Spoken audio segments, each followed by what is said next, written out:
Господин премьер, скажите, руководство автономии или лидер одной из партий, не знаем, кто больше, но добились того, что в Российскую Федерацию вывозится продукция из 6 предприятий, которые работают на территории автономии. Вас это радует?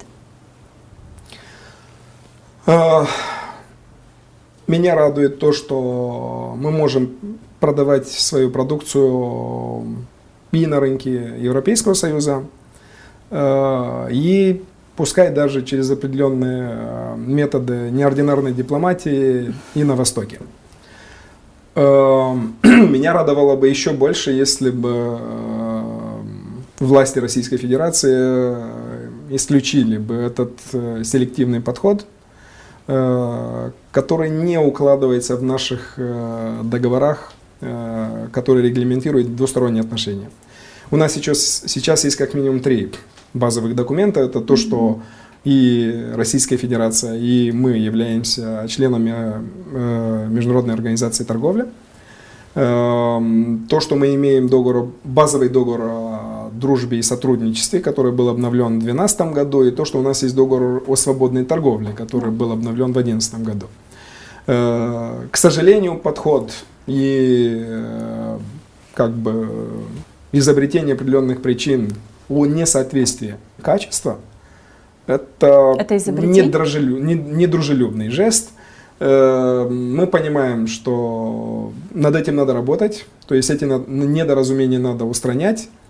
Надо доказывать, что вот год прошел с момента, когда уже мы практически реализуем договор о свободной торговле. И ничего катастрофического для Российской Федерации, с которыми мы в контакте, потому что мы не сделали никаких ограничений для импорта российских товаров на территории Республики Молдова. Ничего катастрофического не произошло. То есть я намерен в ближайшее время лично поговорить с премьер-министром Медведевым. У нас планируется в ближайшее время тоже, скорее всего, на середине сентября, заседание Межгосударственного комитета по экономическому сотрудничеству.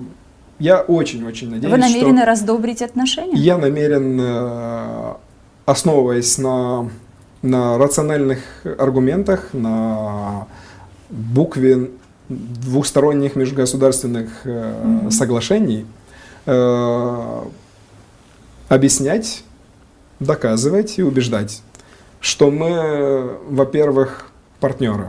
То есть и за столом переговоров не ставится на карту размер страны, размер ядерного потенциала или экономики, а говорится о суверенитете каждой страны и о том, что надо соблюдать договоренности.